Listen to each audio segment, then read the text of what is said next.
নমস্কার, কৃষ্ণা টক্স বাংলা চ্যানেলে আপনাদের স্বাগতম। আজ আমরা এমন এক বিষয় নিয়ে কথা বলবো যা শুনলে হয়তো শুরুতে আপনি কিছুটা অবাক হতে পারেন। আজ আমি আমার জীবনের একটি অত্যন্ত ব্যক্তিগত এবং গভীর অভিজ্ঞতার কথা আপনাদের সাথে ভাগ করে নিতে চাই। আজ আমাদের আলোচনার বিষয় হলো আমি যখন মাতাল হলাম।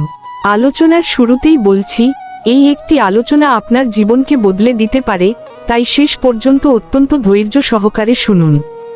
আজকের এই ভাবনাটি হয়তো অনেকের কাছেই অবিশ্বাস্য মনে হতে পারে, শুনতে অন্যরকম মনে হলেও এই মাতাল হওয়া কোনো জাগতিক নেশার কথা নয়। এটি হলো এমন এক নেশা যা মানুষকে অন্ধকার থেকে আলোর দিকে নিয়ে যায়। আমাদের জীবনের মাঝে এমন কিছু মুহূর্ত আসে যখন হৃদয় পুরোপুরি এক অনির্বচনীয় আবেগে মগ্ন হয়, জগতের সমস্ত মায়া আর বিভ্রান্তি যেন এক মুহূর্তে দূরে চলে যায়। আমার ঠিক এমনই একটি অভিজ্ঞতা হয়েছিল। একদিন আমি একান্তভাবে নিবিষ্ট মনে কীর্তনের সুরে নিজেকে সঁপে দিয়েছিলাম। সেই হরিনামের সুর আমাকে এমনভাবে আচ্ছন্ন করেছিল যে আমি আক্ষরিক অর্থেই মাতাল হয়ে পড়েছিলাম। তবে এখানে একটি সত্য স্বীকার করা প্রয়োজন, আমি কোনো মস্ত বড় সাধক বা মহাভক্ত নই। একজন অতি সাধারণ মানুষ হিসেবে আমাদের পক্ষে দীর্ঘক্ষণ সেই পরম স্তরে ডুবে থাকা সম্ভব নয়। আমরা প্রতিনিয়ত সংসারের হাজারো দুশ্চিন্তায় লিপ্ত থাকি, কিন্তু সেদিন কীর্তনের সেই ক্ষণটি ছিল একদম আলাদা। সেই অনুভূতিটি ছিল ঘড়ির কাঁটায় হয়তো খুব অল্প সময়ের জন্য, কিন্তু তার রেশ ছিল অপ্রাকৃত এবং চিরন্তন। মনে হচ্ছিল আমার চারপাশের দেওয়ালগুলো, এই জগৎ, এমনকি আমার নিজের অস্তিত্ব যেন বিলীন হয়ে গেছে। আমার সমস্ত মনোবেদনা, দীর্ঘদিনের জমে থাকা ক্লেশ এবং ভবিষ্যতের দুশ্চিন্তা সেই নামের জোয়ারে মুহূর্তে ধুয়ে মুছে সাফ হয়ে গেল। এক অদ্ভুত আনন্দ, এক পরম শান্তি আর ভক্তির এমন এক তীব্র অনুভূতি হচ্ছিল যেন আমার অন্তরাত্মা নিজেই নৃত্য করছে ভগবান শ্রীকৃষ্ণের নামের তালে। এই যে ক্ষণিকের জন্য ভগবানের চরণে মগ্ন হওয়া, এর মাহাত্ম্য কতখানি তা আমরা শাস্ত্র থেকেই জানতে পারি। ভগবান শ্রীকৃষ্ণ শ্রীমদ্ভগবদ্গীতার 2য় অধ্যায়ের 40 নং শ্লোকে এক পরম আশ্বাস দিয়েছেন। শ্লোক: নেহাভিক্রমণাস্তি প্রত্যবাও ন বিদ্যতে স্বল্পম্পস্য ধর্মস্য ত্রায়তে মহত ভয়াত। অর্থাৎ এই আধ্যাত্মিক পথে অল্প প্রচেষ্টাও বৃথা যায় না এবং এর কোনো বিনাশ নেই। এই পথের অতি সামান্য অগ্রগতিও মানুষকে জন্ম মৃত্যুরূপী মহাভয় থেকে রক্ষা করে। আমি সেই সত্যটি সেদিন নিজের জীবনে অনুভব করেছিলাম। যদিও সেই পরমাবস্থা বেশিক্ষণ স্থায়ী ছিল না, কিন্তু সেই অল্প সময়ের জন্য প্রাপ্ত দিব্য স্বাদ আমাকে বুঝিয়ে দিয়েছিল যে মানুষের আসল মাতাল হওয়া কেবল বাহ্যিক কোনো নেশায় নয়, বরং অন্তরের সত্যিকারের ভক্তি ও প্রেমে। যখন আপনি একবার সেই অপ্রাকৃত রসের স্বাদ পাবেন, তখন পৃথিবীর অন্য কোনো আনন্দই আপনার কাছে আর গুরুত্ব পাবে না। এই যে মাতাল হওয়া, এটি আসলে কি? আমরা যখন জাগতিক কোনো নেশায় মত্ত হই, তখন আমরা আমাদের বিবেক হারিয়ে ফেলি, কিন্তু ভক্তির নেশায় মাতাল হলে মানুষ তার প্রকৃত আত্মপরিচয় খুঁজে পায়। শ্রীমদ্ভগবদ্গীতার 2য় অধ্যায়ের 59 নং শ্লোকে ভগবান আরও বলেছেন যে মানুষ যখন পরমাত্মার দর্শন বা এক উচ্চতর দিব্য রসের স্বাদ পায়, তখন তার নিজ স্তরের সমস্ত জাগতিক আসক্তি চিরতরে দূর হয়ে যায়। সেই কীর্তনের মাহেন্দ্রক্ষণে আমি নিজের সীমাবদ্ধতা বুঝেই এই কথাটি উপলব্ধি করেছিলাম। আরেকটি উদাহরণ দেওয়া যেতে পারে মহাপ্রভু শ্রীচৈতন্যদেবের জীবন থেকে। তিনি যখন হরিনাম সংকীর্তনে মাতোয়ারা হতেন, তখন তিনি বাহ্যজ্ঞান হারিয়ে ফেলতেন। সাধারণ মানুষ হয়তো ভাবত তিনি হয়তো উন্মাদ হয়ে গেছেন, কিন্তু আসলে তিনি ছিলেন দিব্য প্রেমের এক অতল সাগরে নিমজ্জিত। আমাদের প্রত্যেকের জীবনে এমন অন্তত একটি মুহূর্ত আসা প্রয়োজন, যেখানে আমরা আমাদের ক্ষুদ্র অহংকার আর আমিত্বকে ভুলে ভগবানের সেই বিশাল সত্তার সঙ্গে মিলেমিশে একাকার হয়ে যেতে পারি। এই যে মাতাল হওয়া, এটি কিন্তু কোনো অন্ধকার বা অজ্ঞতায় হারিয়ে যাওয়া নয়। এটি হলো চেতনার এমন এক উচ্চ স্তর, যেখানে আপনি বুঝতে পারেন যে আপনি এই নশ্বর দেহের অতীত এক আনন্দময় অবিনাশী সত্তা। এটি আত্মার মুক্তি ও অন্তরের এক পরম সত্যের উপলব্ধি। আমরা যখন নিজেদের সমস্ত সত্তা দিয়ে ভগবান শ্রীকৃষ্ণের রাঙা চরণে যুক্ত করি, তখন আমাদের চিন্তাভাবনা, আমাদের আচরণ এবং প্রতিটি সূক্ষ্ম অনুভূতি আমূল পরিবর্তিত হয়ে যায়। যেমন একটি অন্ধকার ঘরে প্রদীপ জ্বালালে মুহূর্তেই দীর্ঘদিনের জমাট বাঁধা অন্ধকার বিদায় নেয়, ঠিক তেমনি কৃষ্ণের ভক্তি একবার হৃদয় প্রবেশ করলে পৃথিবীর কোনো শোক আর দুঃখ সেখানে স্থান পায় না। এই যে প্রেমের নেশা, এটি হয়তো সময়ের হিসেবে আপনার জীবনে খুব অল্পক্ষণের জন্য আসে, কিন্তু এর প্রভাব হয় সুদূর প্রসারী। এই ক্ষণিকের দিব্য স্পর্শ আসলে আমাদের জীবনের প্রতিটি সেকেন্ডে পাথেয় হয়ে থাকার যজ্ঞ। ভক্তি যখন অভ্যাসে পরিণত হয়, তখন মানুষের প্রতিটি কাজই হয়ে ওঠে এক একটি পবিত্র উপাসনা। আজকের এই আলোচনার মূল নামকরণের সার্থকতা এখানেই। আমি যখন মাতাল হলাম। আমরা প্রতিনিয়ত কামনার নেশায় মাতাল হই, আমরা ক্রোধের নেশায় মাতাল হই, আবার কখনো তুচ্ছ অহংকারের নেশায় বুঁদ হয়ে থাকি। কিন্তু সেই সব নেশা আমাদের আত্মিক পতন ঘটায়। কেবল শ্রীকৃষ্ণের নামের যে মাধুর্য, সেই নেশাই আমাদের পরম উত্তরণ ঘটায়। সেই কীর্তনের পবিত্র ক্ষণে আমি গভীরভাবে অনুভব করেছিলাম, ভগবানের নামের প্রতিটি অক্ষরে যে কি অসীম আধ্যাত্মিক শক্তি লুকিয়ে আছে, তা কেবল রসিক ভক্তই অনুভব করতে পারেন। এই যে মাতাল হওয়ার কথা আমি বলছি, একে একটি সুন্দর উদাহরণের মাধ্যমে বোঝা যেতে পারে। একটি মৌমাছি যখন সাধারণ ফুলের ওপর বসে, তখন সে কেবল মধু সংগ্রহের জন্য চঞ্চল থাকে। কিন্তু সেই মৌমাছি যখন একটি পূর্ণ বিকশিত পদ্মফুলের গভীরে প্রবেশ করে মকরন্দ পান করতে শুরু করে, তখন সে এক অদ্ভুত নিস্তব্ধতায় মগ্ন হয়ে যায়। সে তখন এতটাই বিভোর বা মাতাল হয়ে পড়ে যে তার ডানা ঝাপটানোর শব্দও বন্ধ হয়ে যায়। এমনকি পদ্মফুলের পাপড়ি যদি তাকে ঘিরে ফেলে, তবুও সে সেই আনন্দ ছেড়ে বেরিয়ে আসতে চায় না। ভক্তি হলো সেই পদ্মফুলের মকরন্দ। আমরা যখন কৃষ্ণের প্রেমে ক্ষণিকের জন্য ডুবে যাই, তখন এই জগতের কোলাহল আর আমাদের বিচলিত করতে পারে না। যদিও সেই পদ্মফুলের গর্ভে থাকা মৌমাছির মতো আমাদের সেই অবস্থা স্থায়ী হয় না, আমরা আবার জাগতিক কাজে ফিরে আসি, কিন্তু সেই ক্ষণিকের আস্বাদ আমাদের মনে করিয়ে দেয় যে আমরা আসলে অমৃতের সন্তান। এই ক্ষুদ্র অভিজ্ঞতাটি আমাদের বারবার মনে করিয়ে দেয়, ভগবান শ্রীকৃষ্ণের ভক্তি ও প্রেমে ডুবে যাওয়াই হলো জীবনের একমাত্র বাস্তব আনন্দ। অন্য যা কিছুকে আমরা আজ বড় বিজয় বা পরম প্রাপ্তি বলে মনে করছি, তা আসলে বালির বাঁধের মতো ক্ষণস্থায়ী। তাই আজকের এই একান্ত অভিজ্ঞতা থেকে আমাদের এই শিক্ষা নিতে হবে যে সত্যিকারের মাতাল হওয়া মানে হলো নিজের কলুষিত মনকে হরিনামের জলে ধুয়ে মুছে আত্মার দিব্য জ্যোতিতে উদ্ভাসিত হওয়া। নিজের অন্তরের সেই পরম বন্ধুর সাথে সঙ্গ পাওয়া, তার নাম নিতে নিতে চোখের জল বিসর্জন দেওয়া, এর চেয়ে বড় সার্থকতা একজন মানুষের জীবনে আর কি হতে পারে? এই আধ্যাত্মিক পথটি আদতে অত্যন্ত সহজ, কিন্তু আমাদের জটিল মনি একে কঠিন করে তোলে। প্রতিদিন একটু সময় নিয়ে নাম জপ করুন, ভগবানের কথা শ্রবণ করুন এবং তার সেবায় নিজেকে সঁপে দিন। দেখবেন, আপনিও কোনো এক মাহেন্দ্রক্ষণে এমন এক অনির্বচনীয় আনন্দের নেশায় মাতাল হবেন, যা আপনাকে এই নশ্বর জগতের সমস্ত অশান্তির ঊর্ধ্বে এক পরম শান্তির রাজ্যে নিয়ে যাবে।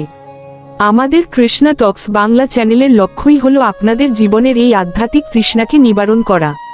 আজকের এই ব্যক্তিগত উপলব্ধি যদি আপনার হৃদয় সামান্যতম ভক্তির সঞ্চার করে থাকে, তবেই আমার এই স্মৃতিচারণ সার্থক হবে। আলোচনাটি ভালো লাগলে একটি লাইক দিয়ে আমাদের উৎসাহিত করুন এবং এই ধরনের আধ্যাত্মিক অভিজ্ঞতার বিষয়ে আপনার মতামত আমাদের কমেন্ট বক্সে লিখে জানান। আপনি কি কখনো প্রার্থনা বা নিভৃতে এমন কোনো দিব্য আনন্দ অনুভব করেছেন যা আপনাকে ক্ষণিকের জন্য হলেও এই জগৎ থেকে দূরে নিয়ে গিয়েছিল?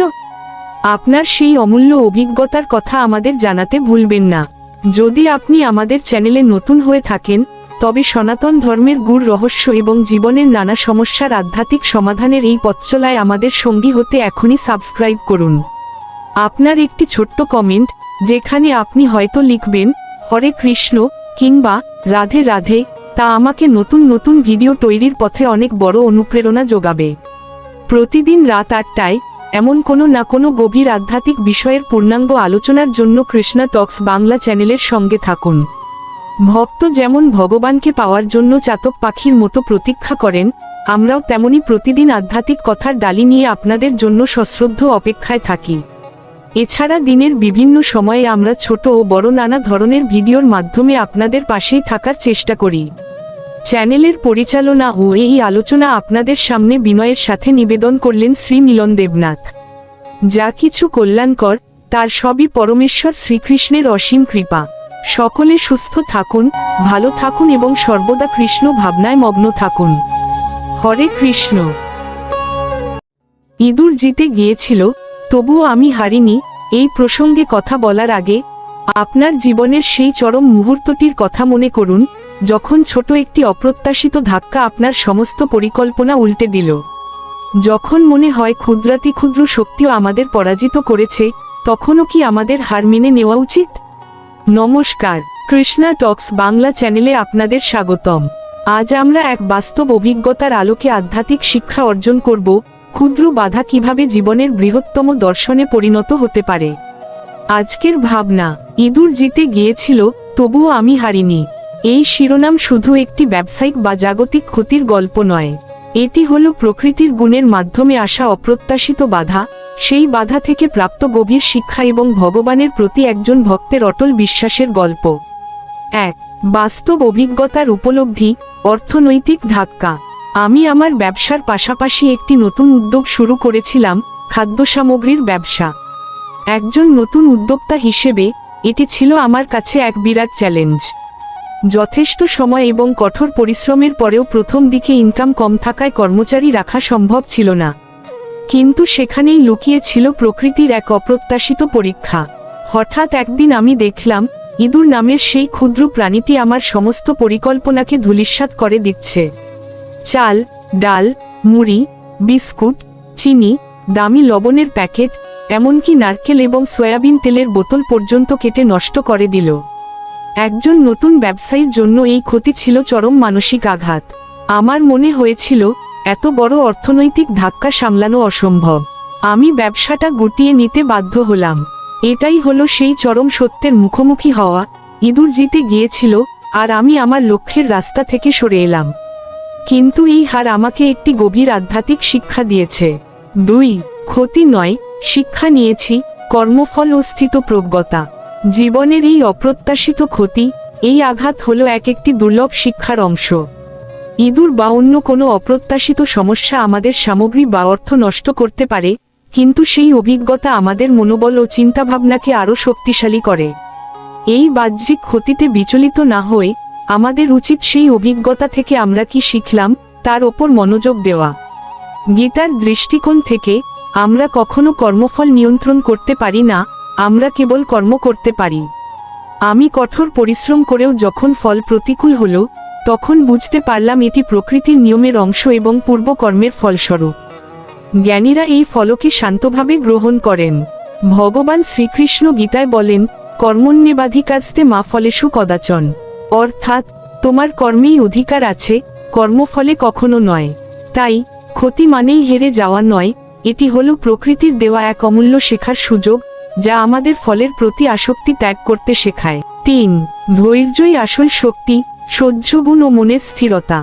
যখন এমন কঠিন পরিস্থিতিতে একজন মানুষ ব্যবসা থেকে মন গুটিয়ে নিয়ে অন্যদিকে বাঁচার চেষ্টা করে, তখন ধৈর্য ধরে থাকাটাই হলো প্রধান আধ্যাত্মিক শক্তি। গীতায় স্থিতপ্রজ্ঞের বৈশিষ্ট্যে বলা হয়েছে, যে সুখ দুঃখে সমান থাকে, তাকেই স্থিরবুদ্ধি বলা যায়। জীবনের বড় বড় দুঃখ বা ছোট ছোট ইঁদুরের ক্ষতি, সবকিছুতেই মনের স্থিরতা বজায় রাখা জরুরি। শ্রীমদ্ভাগবতমে বলা হয়েছে, দুঃখ কষ্ট আসে ভগবানের ইচ্ছায়। চরম বিপর্যয়ও আমাদের কর্তব্য হলো তার উপর ভরসা রাখা। এই ধৈর্যই সেই ভরসাকে অক্ষুণ্ণ রাখে এবং প্রমাণ করে যে আমাদের আত্মা জাগতিক লাভ ক্ষতির ঊর্ধ্বে অবস্থিত। 4. সঠিক দৃষ্টিভঙ্গি বজায় রাখা, মায়া ও অনাস্তি। সমস্যা আমাদের মানসিকভাবে প্রভাবিত করতে পারে, মনকে চঞ্চল করতে পারে। কিন্তু যখন আমরা ভগবানের দৃষ্টিকোণ থেকে দেখি, যে সব ঘটনা মায়ার প্রভাবে ঘটছে এবং আমাদের উন্নতির জন্যই ঘটছে, তখন মন শান্ত হয়। এই উপলব্ধি আসে প্রকৃত জ্ঞান থেকে। ক্ষতি শুধুই ক্ষতি নয়, এটি আমাদের দৃষ্টিভঙ্গি পরিবর্তনের সুযোগ দেয়। এটি আমাদের জাগতিক বস্তুর প্রতি আসক্তি থেকে মুক্ত হতে শেখায়। এই জগতের সবকিছুই পরিবর্তনশীল, তাই কোনো নশ্বর বস্তুর ওপর নির্ভর করা উচিত নয়। যেখানে আমি হেরেছি বলে ভেবেছিলাম, সেখানে প্রকৃতপক্ষে আমার মানসিকতা ও বোধ বৃদ্ধি পেয়েছে। এই ক্ষতি আমাকে শেখালো, অর্থনৈতিক সাফল্যই জীবনের একমাত্র মাপকাঠি নয়। 5. আশায় বাঁচা, ভরসায় চলা, দৈব শক্তি ও শরণাগতি। প্রতিটি কঠিন পরিস্থিতি আমাদের শেখায়, ভরসা রাখা ও আশা বজায় রাখা কতটা গুরুত্বপূর্ণ। যখন সবকিছু বিপরীত মনে হয়, তখনও অটল আশা এবং সুদৃঢ় ভরসা আমাদের সামনে এগিয়ে রাখে। এই আশা কোনো অন্ধ বিশ্বাস নয়, বরং ভগবানের প্রতি পূর্ণ শরণাগতি। আধ্যাত্মিকভাবে বিশ্বাস রাখলে যে শক্তি, ভগবানের কৃপা, আমাদের সাহায্য করে, সেটাই সবচেয়ে বড় সাফল্য। এই ভরসাই আমাদের শক্তি, যা আমাদের বলে, ইঁদুর জিতে গিয়েছিল, কিন্তু আমার আত্মা হারেনি। কারণ আমাদের চূড়ান্ত সাফল্য নির্ধারিত হয় জাগতিক লাভ বা ক্ষতি দিয়ে নয়, বরং ভগবানের প্রতি আমাদের প্রেম ও ভক্তি দ্বারা। আমি অর্থনৈতিকভাবে হারলেও আত্মিকভাবে হারিনি। জীবনের সব ক্ষতি বা বাধা আমাদের শেখায় কিভাবে সামলাতে হয়, কিভাবে নতুন পরিকল্পনা করতে হয়। সাফল্য মানে কেবল আর্থিক লাভ নয়, শেখা, ধৈর্য এবং ভগবানের কৃপা অনুভব করা, এটাই প্রকৃত সাফল্য। এই ক্ষতিগুলো আমাদের শেখায় ধৈর্য, সঠিক দৃষ্টিভঙ্গি, আশা এবং সবচেয়ে গুরুত্বপূর্ণ শিক্ষা গ্রহণের শক্তি এবং ভক্তিযোগের মাধ্যমে মনকে শান্ত রাখা। যে মানুষ প্রতিটি ক্ষতি থেকে শিখে, সে কখনো হারে না। যখন জীবন বাধা দেয়, ভগবানের প্রতি ভরসা রাখুন, ধৈর্য ধরে চলুন, এটাই আমাদের চিরন্তন শিক্ষা। এই মূল্যবান আধ্যাত্মিক আলোচনা অব্যাহত রাখতে কৃষ্ণা টক্স বাংলা চ্যানেলে প্রতিদিন রাত 8টায় পূর্ণাঙ্গ আধ্যাত্মিক আলোচনা শোনা যায়। এছাড়া দিনের বিভিন্ন সময়ে লং ও শর্ট ভিডিও প্রকাশিত হয়। ভিডিওটি ভালো লাগলে দয়া করে লাইক, কমেন্ট এবং সাবস্ক্রাইব করতে ভুলবেন না। চ্যানেলের পরিচালনা ও এই আলোচনা আপনাদের জন্য নিবেদন করলেন শ্রী মিলন দেবনাথ। হরে কৃষ্ণ। মুক্তির পথ কি শুধু গেরুয়া বসনে বা সন্ন্যাসী সীমাবদ্ধ? সংসারের হাজারো দায়িত্বের ভারের নিচে চাপা পড়ে কি আধ্যাত্মিক মুক্তি অর্জন করা আমাদের সাধ্যের বাইরে? এই প্রশ্নটি বহু বছর ধরে আমাদের মনকে আলোড়িত করেছে।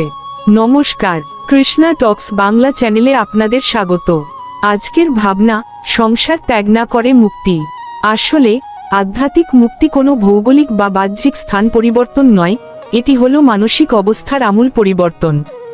মুক্তি মানে জগৎকে এড়িয়ে যাওয়া বা পালিয়ে যাওয়া নয়, বরং আমাদের মনের মধ্যে থাকা জাগতিক আসক্তিগুলিকে নির্মূল করা।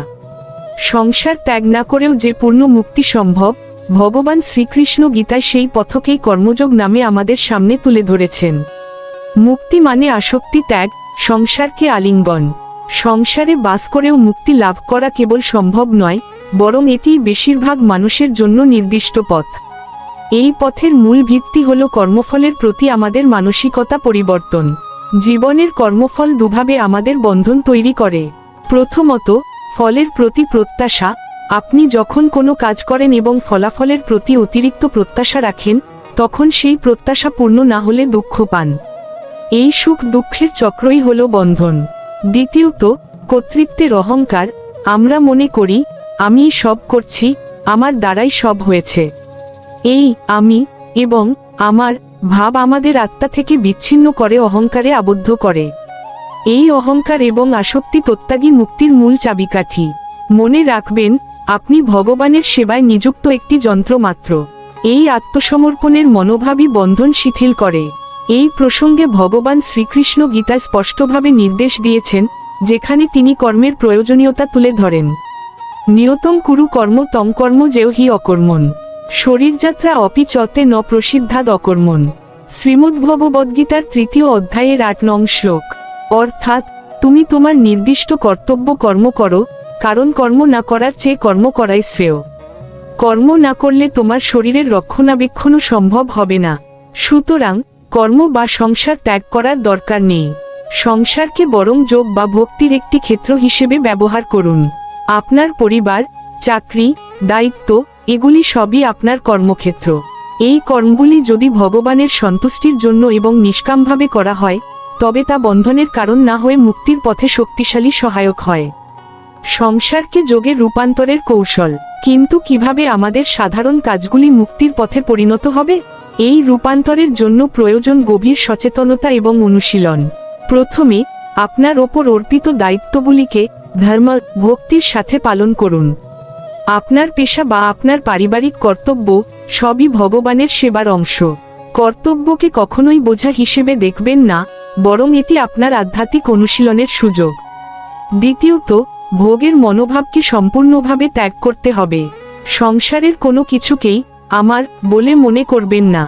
যখন আপনি আপনার উপার্জন, আপনার পরিবারকে ভগবানের দেওয়া সম্পদ বা ট্রাস্টিশিপ হিসেবে দেখেন এবং নিজে তার সেবক বা তত্ত্বাবধায়ক হন, তখনই আসক্তি আপনা আপনি দূর হয়। এই মানসিকতা আপনাকে কর্মের ফল থেকে মুক্ত রাখে। তৃতীয়ত, নিয়মিত স্মরণ। কর্মের মাঝেও যেন ভগবানের প্রতি আপনার মনোযোগ বিচ্ছিন্ন না হয়। রান্না করার সময়, অফিসে কাজ করার সময়, এমনকি হাঁটার সময়ও মনে মনে তার নাম জপ করুন। এই নিরন্তর স্মরণ ও অনুশীলন আপনার মনকে জাগতিক আসক্তি থেকে মুক্ত রেখে মুক্তিপথের পথিক করে তুলবে। ভগবান গীতায় ৬ষ্ঠ অধ্যায়ের ১ নং শ্লোকে স্পষ্ট বলেছেন, যিনি কর্মফল ত্যাগ করে কর্তব্যকর্ম সম্পাদন করেন তিনিই প্রকৃত সন্ন্যাসী এবং যোগী। অতএব আপনার সংসারই হতে পারে আপনার মুক্তিলাভের প্রথম সোপান।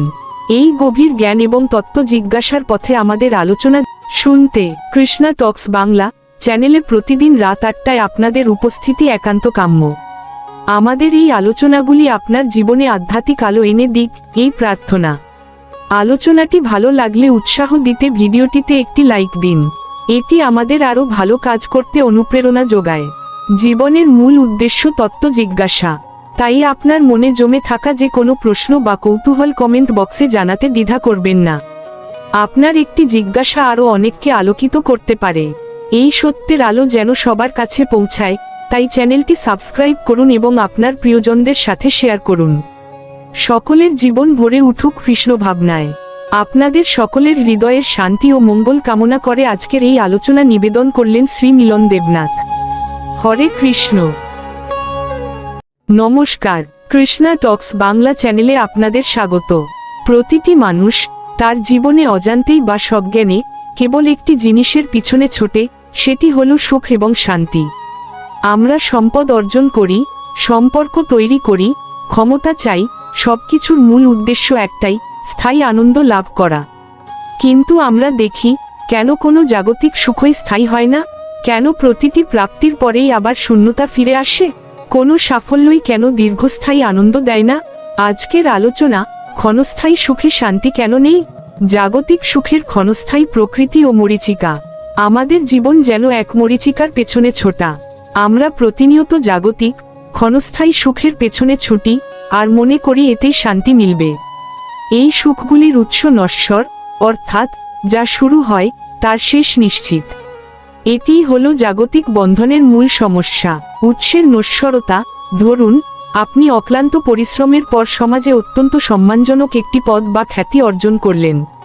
প্রথম কয়েক মাস আপনার মন অপার আনন্দে ভরে থাকল, কিন্তু ৬ মাস পর দেখলেন সেই আনন্দ আর নেই, কারণ আপনার চেয়েও বড় পদ বা খ্যাতি অন্য কেউ পেয়ে গেল, অথবা আপনার এই অর্জনটি সমাজের কাছে পুরনো হয়ে গেল।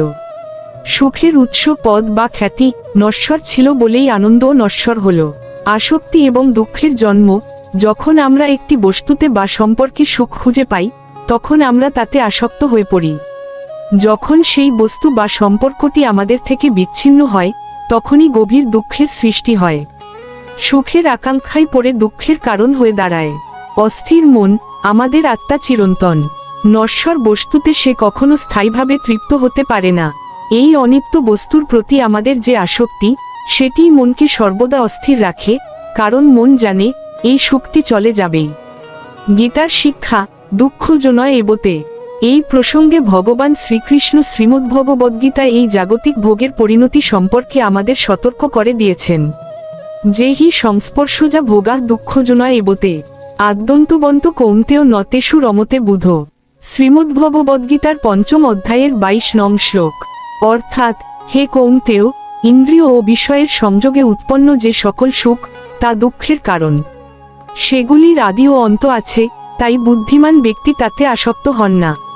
এই শ্লোকের মূল শিক্ষা কি? ১. সংস্পর্শজা ভোগা। এই সুখগুলি উৎপন্ন হয় ইন্দ্রিয় এবং বাইরের বস্তুর সংস্পর্শ বা সংযোগের মাধ্যমে। যেমন, চোখ ও রূপের সংযোগ বা জিভ ও স্বাদের সংযোগ। সংযোগ বিচ্ছিন্ন হলেই সুখ শেষ। ২. দুঃখজনয় এবতে। এই সুখগুলি আসলে দুঃখের যোনি বা জন্মস্থান। কারণ, ভোগের পর আসক্তি জন্মায়, আর আসক্তিই বন্ধন এবং কষ্টের কারণ। আদ্যন্তবন্ত। এই সুখগুলির আদি ও অন্ত আছে। জন্ম মৃত্যুর মতো সুখেরও শুরু ও শেষ আছে। তাই বুদ্ধিমান ব্যক্তি বুধ এই ক্ষণস্থায়ী সুখে রমণ করেন না বা আনন্দ পান না। তিনি জানেন এগুলি কেবল সময়ের অপচয়। প্রকৃত শান্তির উৎস, আত্মার প্রকৃতি, শ্রেয় বনাম প্রেয়। তাহলে প্রকৃত শান্তি কোথায়? প্রকৃত শান্তি বা আনন্দ সেই বস্তুতে নিহিত, যার কোনো আদি বা অন্ত নেই, যা চিরন্তন। সেই চিরন্তন বস্তুটি হলো আমাদের আত্মা এবং পরমাত্মা। আত্মার স্বরূপ।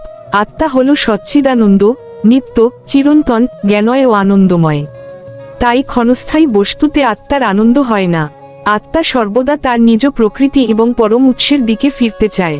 প্রেয় বনাম শ্রেয়, উপনিষদে সুখের দুটি দিক বর্ণনা করা হয়েছে। প্রেয় প্রিয়, যা আমাদের ইন্দ্রিয় এবং মনকে তাৎক্ষণিক আনন্দ দেয়, যেমন মিষ্টি খাওয়া, প্রশংসা শোনা। এটি ক্ষণস্থায়ী এবং পরিণতিতে দুঃখ আনে। শ্রেয় শ্রেয়া, যা প্রথমে কঠিন মনে হতে পারে, যেমন নিয়মিত জপ করা, মনকে নিয়ন্ত্রণ করা, কিন্তু শেষে মুক্তি ও স্থায়ী শান্তি এনে দেয়। এটি আত্মার জন্য মঙ্গলজনক। স্থিতধি ও আসক্তি ত্যাগের মাধ্যমে স্থায়ী শান্তি। স্থায়ী শান্তি লাভের জন্য আপনার লক্ষ্য হোক ভোগী হওয়া নয়, বরং যোগী হওয়া। যোগী হলেন সেই ব্যক্তি যিনি মনকে সম্পূর্ণরূপে ভগবানের চরণে নিবেদন করে জাগতিক সুখে নির্লিপ্ততা থাকেন। শুদ্ধ অহংকার, শ্রীমদ্ভাগবতম এর জ্ঞান আমাদের শেখায়, জীবাত্মা কেবল পরমাত্মার সেবার মাধ্যমেই প্রকৃত আনন্দ লাভ করতে পারে। যখন আমরা আমাদের মনকে ক্ষণস্থায়ী ভোগ থেকে সরিয়ে ভগবানের সেবায় নিযুক্ত করি, তখন মিথ্যা অহংকার আমিই কর্তা, আমিই ভোক্তা দূরীভূত হয় এবং শুদ্ধ অহংকার আমি কৃষ্ণের সেবক প্রতিষ্ঠিত হয়। কর্মফল ত্যাগ, যোগীর মতো কাজ করা মানে হল ফল বা প্রাপ্তির উপর ব্যক্তিগত অধিকার ত্যাগ করা। আমি কাজ করছি, কিন্তু ফলটি ভগবানের সেবায় নিয়োজিত হোক। এই আসক্তি তত্ত্যাগী স্থিতধি বা স্থিরবুদ্ধি হওয়ার প্রথম ধাপ এবং স্থায়ী শান্তির একমাত্র চাবিকাঠি। মনকে নিবেদন, মনকে কেবল তার চরণে নিবেদন করলেই আমাদের জীবনের সব অস্থিরতা দূর হয়ে যায়। একটি শিশু যেমন তার বাবার কাছে সম্পূর্ণ নিরাপদ থাকে, তেমনি আমরা যখন সম্পূর্ণরূপে ভগবানের শরণাগত হই, তখন আর কোনো ভয়, আসক্তি বা অস্থিরতা থাকে না। সুতরাং এই গভীর আলোচনা থেকে আমরা বুঝতে পারলাম যে ক্ষণস্থায়ী সুখে শান্তি খোঁজা কেবলই সময় নষ্ট। প্রকৃত আনন্দ কেবল আত্মার চিরন্তন উৎসের সঙ্গে সংযোগ স্থাপন করলেই সম্ভব। এই জ্ঞানকে জীবনের প্রতিটা মুহূর্তে প্রয়োগ করুন। ক্ষণিক সুখের মোহ ত্যাগ করুন। ভোগী না হয়ে যোগী হন। নিজের কাজকে ভগবানের সেবায় নিয়োজিত করুন। এই অভ্যাসগুলি আপনাকে নিশ্চিতভাবে স্থায়ী শান্তি এবং স্থিতধি এনে দেবে। এই গভীর জ্ঞান এবং তত্ত্ব জিজ্ঞাসার পথে আমাদের আলোচনা চালিয়ে যেতে কৃষ্ণা টক্স বাংলা চ্যানেলে প্রতিদিন রাত ৮টায় আপনাদের উপস্থিতি একান্ত কাম্য। আমাদের এই আলোচনাগুলি আপনার জীবনে আধ্যাত্মিক আলো এনে দিক, এই প্রার্থনা। আলোচনাটি ভালো লাগলে উৎসাহ দিতে ভিডিওটিতে একটি লাইক দিন। এটি আমাদের আরও ভালো কাজ করতে অনুপ্রেরণা যোগায়। এই ধরনের গুরুত্বপূর্ণ বিষয় নিয়ে আরও আলোচনা শুনতে চ্যানেলটি সাবস্ক্রাইব করে বেল আইকনটি টিপে দিন। আপনাদের সকলের হৃদয়ের শান্তি ও মঙ্গল কামনা করে আজকের এই জ্ঞানগর্ভ আলোচনাটি শ্রদ্ধা সহকারে নিবেদন করলেন শ্রী মিলন দেবনাথ। হরে কৃষ্ণ। নমস্কার, কৃষ্ণা টক্স বাংলা চ্যানেলে আপনাদের স্বাগত। আমরা প্রায়শই নিজেদের জীবনের নানা সমস্যা, বাধা বা ব্যর্থতার জন্য বাইরের পরিস্থিতি, মানুষ বা ভাগ্যকে দায়ী করে থাকি। কিন্তু গভীর আত্মবিশ্লেষণ করলে আমরা দেখব, আমাদের সমস্ত অশান্তি ও বন্ধনের মূল কারণ কিন্তু বাইরে নয়, সেটি লুকিয়ে আছে আমাদের নিজেদের ভেতরে। আমাদের অন্তরের সেই চরম শত্রুটির নাম হল মিথ্যা অহংকার। আজকের আলোচনা, অহংকারই কি আমাদের আসল শত্রু? মিথ্যা অহংকার মানে হলো একটি ভুল ধারণা, আমিই কর্তা, আমিই ভোক্তা, আমি এই সব কিছুর ফল ভোগ করব। এই অহংকারের মোহই জীবকে মায়ার বন্ধনে জড়িয়ে ফেলে। এই জড় জগৎ প্রকৃতির ৩ গুণ, সত্য, রজ ও তম দ্বারা পরিচালিত হয়। প্রতিটি কর্ম প্রকৃতির নিয়মে সম্পাদিত হচ্ছে। জীবাত্মা কেবল এই সমস্ত ঘটনার সাক্ষী মাত্র। কিন্তু অজ্ঞতাবশত আমরা মনে করি, আমি সমস্ত কাজের পরিকল্পনা করছি, আমি তা সম্পাদন করছি, আর এর সমস্ত ফল কেবল আমার প্রাপ্য। ভগবান শ্রীকৃষ্ণ এই মিথ্যা কর্তৃত্ববোধের মূরতাকে তুলে ধরেছেন শ্রীমদ্ভগবদ্গীতার ৩য় অধ্যায়ের ২৭ নং শ্লোকে। প্রকৃতে ক্রিয়মাণানি গুণৈ কর্মাণি সর্বস্ব অহংকার বিমূঢ়াত্মা কর্তাহম ইতি মন্যতে। অর্থাৎ প্রকৃতির গুণসমূহের দ্বারা সমস্ত কর্ম সম্পাদিত হয়, কিন্তু অহংকারে মোহাচ্ছন্ন জীব নিজেকেই কর্তা বলে মনে করে। আমাদের এই মিথ্যা অহংকারই আমাদের সমস্ত প্রচেষ্টাকে ধ্বংস করে দেয়। যখন আমরা নিজেদের কর্তা মনে করি, তখনই কর্মের ফল আমাদের উপর বন্ধন সৃষ্টি করে। যতক্ষণ আমরা এই অহংকারকে ত্যাগ করতে না পারছি, ততক্ষণ আধ্যাত্মিক পথে এগোনো এবং প্রকৃত শান্তি লাভ করা অসম্ভব। এটিই আমাদের আত্মার স্বাভাবিক আনন্দকে আচ্ছন্ন করে রাখে। অহংকার কিভাবে কাজ করে ও তার বিষময় ফল। অহংকার শুধুমাত্র একটি মানসিক অবস্থা নয়, এটি এমন এক মানসিকতা যা আমাদের জীবনের প্রতিটি স্তরে কাজ করে। এই অহংকারই আমাদের মধ্যে জন্ম দেয় রাগ, ভয়, লোভ, ঘৃণা এবং আসক্তি। ধরুন, কোনো একটি কাজে আপনি খুব সফল হলেন। মিথ্যা অহংকার তখন আপনাকে ফিসফিস করে বলবে, দেখলে তো, তোমার বুদ্ধির জোরেই এটা সম্ভব হলো, তুমি সেরা। ফলস্বরূপ আপনি অন্যদের উপর কর্তৃত্ব ফলানোর চেষ্টা করবেন, যা সম্পর্ককে তিক্ত করে। আবার যখন আপনি ব্যর্থ হন, মিথ্যা অহংকার তখন আপনাকে হতাশ করে তোলে, কারণ আপনার মনে হয়, আমার মতো বুদ্ধিমান ব্যক্তি কিভাবে ব্যর্থ হতে পারে। এই আঘাত থেকেই ক্রোধ ও হতাশার জন্ম হয়। অহংকার হলো আমাদের অস্তিত্বের উপর একটি পর্দা স্বরূপ। এই পর্দা আমাদের আসল স্বরূপ, অর্থাৎ আমরা যে পরমেশ্বরের নিত্য দাস বা সেবক, তা দেখতে দেয় না। অহংকার আমাদের পার্থিব পরিচয়ের উপর জোর দেয়, আমি এই দেহের মালিক, এই সম্পত্তি আমার, এই যশ আমার অর্জন। যখন এই সমস্ত ক্ষণস্থায়ী বস্তু বা সম্পর্কগুলি চলে যায়, তখনই আমরা দুঃখ পাই। এই মিথ্যা অহংকার 3 গুণের প্রভাবে ভিন্ন ভিন্ন রূপ নেয়। সাত্ত্বিক অহংকার মনে করে, আমিই জ্ঞানী, আমার ধার্মিকতাই শ্রেষ্ঠ। এতে এক প্রকার আধ্যাত্মিক গর্ব জন্ম নেয়, যা প্রগতির পথে বাধা। রাজসিক অহংকার সম্পদ, ক্ষমতা বা খ্যাতির উপর ভিত্তি করে গঠিত হয়। এর মূল কথা, আমিই শ্রেষ্ঠ ভোক্তা। তামসিক অহংকার সম্পূর্ণভাবে অজ্ঞানতা ও জড় ভোগের উপর নির্ভরশীল। এর মূল কথা, আমার সুখই সবচেয়ে গুরুত্বপূর্ণ, প্রয়োজনে অন্যের ক্ষতি হোক। এই অহংকারকে শ্রীমদ্ভগবদ্গীতায় মনের দূষণ হিসেবে বর্ণনা করা হয়েছে। এটি আমাদের বুদ্ধিকে সঠিক সিদ্ধান্ত নিতে বাধা দেয় এবং আমাদেরকে কেবল ইন্দ্রিয় সুখের দিকে টেনে নিয়ে যায়। অহংকার মুক্ত হওয়ার পথ শরণাগতি ও জ্ঞান। তাহলে এই শক্তিশালী শত্রুকে জয় করার উপায় কি? অহংকারকে পুরোপুরিভাবে ধ্বংস করা সম্ভব নয়, কারণ অহংকার আমাদের চেতনার একটি অংশ। এটিকে নিয়ন্ত্রণ করে শুদ্ধ করে তোলাই হলো আধ্যাত্মিক জীবনের লক্ষ্য। অহংকারকে জয় করার একমাত্র পথ হল ভগবানের শরণাগত হওয়া এবং মিথ্যা অহংকারকে শুদ্ধ অহংকারে রূপান্তরিত করা। মিথ্যা অহংকার বলে, আমিই কর্তা, আর শুদ্ধ অহংকার বলে, আমি কৃষ্ণের চিরন্তন সেবক। শরণাগতির এই ভাবটি হলো আত্ম উপলব্ধির প্রথম সোপান। যখন আমরা আন্তরিকভাবে স্বীকার করি যে আমরা পরমেশ্বরের ক্ষুদ্র অংশ, চিৎকণা, এবং আমাদের একমাত্র পরিচয় হলো তার সেবক হওয়া, তখনই অহংকারের বাঁধন আলগা হতে শুরু করে। শুদ্ধ অহংকারের পথে চলার অর্থ হল কর্ম করা, কিন্তু তার ফলাফলের উপর থেকে ব্যক্তিগত অধিকার ত্যাগ করা। আমরা কর্ম করব সেবার ভাবনায়, ফলাফলের প্রত্যাশা নিয়ে নয়। যখন আমরা বুঝি যে আমাদের শক্তি বা ক্ষমতা সবই আসছে সেই পরম উৎস থেকে, তখন আমরা নিজেদেরকে আর কর্তা মনে করি না। আমরা নিজেদেরকে একটি যন্ত্র বা মাধ্যম মনে করি, যার দ্বারা পরমেশ্বরের ইচ্ছা পূরণ হচ্ছে। শ্রীমদ্ভগবতম এর মূল শিক্ষা হল এই মিথ্যা অহংকারকে ত্যাগ করে আমাদের প্রকৃত স্বরূপকে উপলব্ধি করা। এই আত্ম উপলব্ধিই আমাদের অহংকার মুক্ত করে প্রকৃত শান্তি ও স্থিতধি এনে দেয়। যখন এই ভাবনায় কাজ করা হয়, তখন অহংকার আর শত্রু থাকে না, বরং তা ভগবানের সেবায় নিয়োজিত এক শক্তি হিসেবে কাজ করে, যা আমাদেরকে আরও বিনয়ী ও যত্নবান করে তোলে। জীবনচর্চায় প্রয়োগ। সুতরাং এই আলোচনা থেকে আমরা বুঝতে পারলাম যে আমাদের জীবনের সবথেকে বড় শত্রু বাইরের কোনো ব্যক্তি বা পরিস্থিতি নয়, বরং আমাদের ভেতরের মিথ্যা অহংকার। এই অহংকারকে জয় করার মাধ্যমেই আমরা প্রকৃত শান্তি, আনন্দ ও আধ্যাত্মিক প্রগতি লাভ করতে পারি।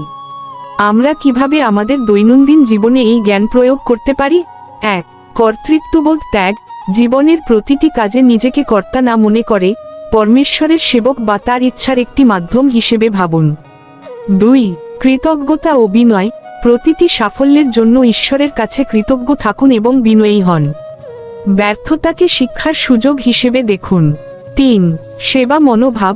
নিজের সুখ বা ভোগের জন্য কাজ না করে সকলের মঙ্গলের জন্য এবং ভগবানের সন্তুষ্টির জন্য কাজ করুন।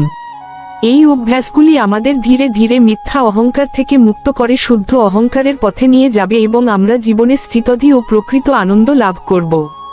এই গভীর জ্ঞান এবং তত্ত্ব জিজ্ঞাসার পথে আমাদের আলোচনা চালিয়ে যেতে কৃষ্ণা টক্স বাংলা চ্যানেলে প্রতিদিন রাত 8টায় আপনাদের উপস্থিতি একান্ত কাম্য। আমাদের এই আলোচনাগুলি আপনার জীবনে আধ্যাত্মিক আলো এনে দিক, এই প্রার্থনা। আলোচনাটি ভালো লাগলে উৎসাহ দিতে ভিডিওটিতে একটি লাইক দিন। এই ধরনের গুরুত্বপূর্ণ বিষয় নিয়ে আরও আলোচনা শুনতে চ্যানেলটি সাবস্ক্রাইব করে বেল আইকনটি টিপে দিন। আজকের এই জ্ঞানগর্ভ আলোচনাটি শ্রদ্ধা সহকারে নিবেদন করলেন শ্রী মিলন দেবনাথ। হরে কৃষ্ণ। নমস্কার, আমাদের কৃষ্ণা টক্স বাংলা চ্যানেলে আপনাদের স্বাগতম। আজ আমরা এমন এক বিষয় নিয়ে আলোচনা করব যা প্রায় প্রতিটি মানুষের মনে কোনো না কোনো সময় উদয় হয়েছে। আমরা বলি পরমেশ্বর এক এবং অদ্বিতীয়, কিন্তু যদি ঈশ্বর সত্যিই এক হন, তবে পৃথিবীতে এত ধর্ম কেন? কেন ধর্মের রীতিনীতি আর পথ এত আলাদা? এই প্রশ্নের গভীরে লুকিয়ে আছে আমাদের অস্তিত্বের এক পরম সত্য। আজ আমরা শাস্ত্রের আলোকে বিচার করব এই মহান জিজ্ঞাসা। তাই আজকের ভাবনা, ঈশ্বর এক হলেও ধর্ম আলাদা কেন? এই আলোচনাটি আপনার দৃষ্টিভঙ্গি সম্পূর্ণ বদলে দিতে পারে, তাই অত্যন্ত ধৈর্য সহকারে প্রতিটি শব্দ অনুধাবন করার অনুরোধ রইল। ঈশ্বরের একত্ব ও অহংকার। ঈশ্বরের একত্ব সম্পর্কে বুঝতে হলে আমাদের প্রথমেই মানুষের অহংকারকে বুঝতে হবে। ভগবান শ্রীকৃষ্ণ শ্রীমদ্ভগবদ্গীতার 3য় অধ্যায়ের 27 নং শ্লোকে একটি অত্যন্ত গুরুত্বপূর্ণ কথা বলেছেন। শ্লোক: প্রকৃতে ক্রিয়মাণানি গুণৈ কর্মাণি সর্বস্ব অহংকার বিমূঢ়াত্মা কর্তাহমিতি মন্যতে। অর্থাৎ যারা প্রকৃতির গুণ দ্বারা চালিত এবং মিথ্যে অহংকারে বিভ্রান্ত, তারা মনে করে তারাই কর্তা এবং এই ভ্রান্তি থেকেই তারা ঈশ্বরের সেই পরম একত্ব বুঝতে পারে না। আমরা যখন নিজেদের জাতি, বর্ণ বা নির্দিষ্ট একটি গণ্ডিতে আটকে রাখি, তখনই আমাদের দৃষ্টি সীমাবদ্ধ হয়ে পড়ে। কিন্তু সত্য এই যে ঈশ্বর সর্বত্র সমান এবং তিনি এক। যেমন সূর্যের আলো পৃথিবীর সব প্রান্তেই সমানভাবে পৌঁছায়, কিন্তু আমরা যদি রঙিন চশমা পরি, তবে আলোকেও রঙিন মনে হয়। আমাদের মন যেদিকে তাকায়, ঈশ্বর সেখানে উপস্থিত। জলকে আপনি যে পাত্রেই রাখুন না কেন, তার স্বরূপ যেমন বদলায় না, ঠিক তেমনি বিভিন্ন নামে ডাকলেও ঈশ্বরের প্রকৃত স্বরূপ সমস্ত ধর্মে একই থাকে। এই একত্বকে বুঝতে হলে অহংকার ত্যাগ করে শুদ্ধ চিত্তে সৃষ্টির দিকে তাকাতে হবে। ধর্মের বৈচিত্র্য ও লক্ষ্য। অনেকেই প্রশ্ন করেন, যদি ঈশ্বর এক হন তবে ধর্মের বৈচিত্র্য কেন? ধর্মের রীতি, আচার এবং দর্শন আলাদা আলাদা ভৌগোলিক ও সাংস্কৃতিক প্রেক্ষাপটে তৈরি হয়েছে। কিন্তু আপনি যদি গভীরভাবে লক্ষ্য করেন, তবে দেখবেন সব ধর্মের মূল শিক্ষা একই: সত্য কথা বলা, ধৈর্য ধারণ করা, ন্যায়ের পথে চলা এবং ঈশ্বরের প্রতি ভক্তি। ভগবান শ্রীকৃষ্ণ শ্রীমদ্ভগবদ্গীতার 4th অধ্যায়ের 11 নং শ্লোকে বলেছেন। শ্লোক: যে যথা মাং প্রপদ্যন্তে তাংস্তথৈব ভজাম্যহাম মম বর্তমানুবর্তন্তে মনুষ্যাঃ পার্থ সর্বস্ব। অর্থাৎ মানুষ যেভাবেই আমার শরণাগত হোক না কেন, আমি তাকে সেইভাবেই অনুগ্রহ করি। মানুষ যে পথেই চলুক না কেন, শেষ পর্যন্ত তা আমারই পথ। এর মানে হল, ঈশ্বর লাভের পদ্ধতি বা পথ বিভিন্ন হতে পারে। কেউ হয়তো জ্ঞানের মাধ্যমে তাকে খুঁজছেন, কেউ ধ্যানের মাধ্যমে, আবার কেউ সেবার মাধ্যমে। পদ্ধতি আলাদা হলেও সবার লক্ষ্য কিন্তু সেই একই: আত্মার মুক্তি এবং পরমাত্মার সঙ্গে মিলন। ঠিক যেমন একটি পাহাড়ের চূড়ায় ওঠার জন্য অনেকগুলো পথ থাকতে পারে, কিন্তু চূড়াটি তো একটাই। ধর্ম হলো সেই বিভিন্ন পথ, আর ঈশ্বর হলেন সেই পরম লক্ষ্য। ভ্রান্ত ধারণা ও বিভেদ। মানুষের ভ্রান্ত ধারণা অনেক সময় সত্যের পথে বাধা হয়ে দাঁড়ায়।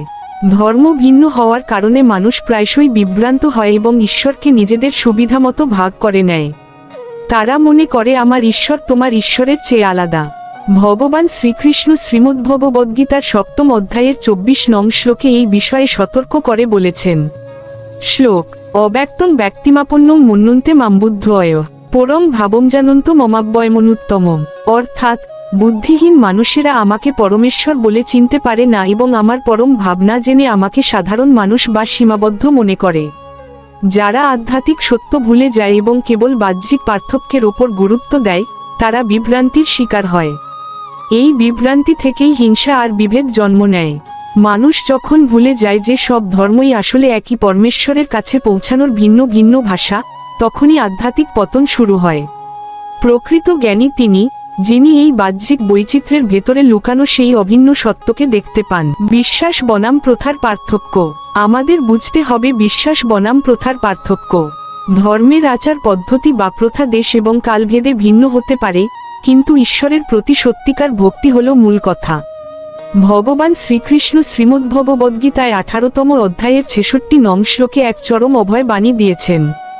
শ্লোক: সর্বধর্মান পরিত্যজ্য মামেকং শরণং বর্জ, অহং তাং সর্বপাপেভ মোক্ষয়িষ্যামি মা শুচ। অর্থাৎ, সমস্ত বাহ্যিক লৌকিক ধর্ম বা প্রথা ত্যাগ করে কেবল আমার শরণাগত হও, আমি তোমাকে সমস্ত পাপ ও বাধা থেকে মুক্ত করব। এই শ্লোকটি আমাদের শেখায় যে ভক্তিই হল সব সাধনার প্রাণ।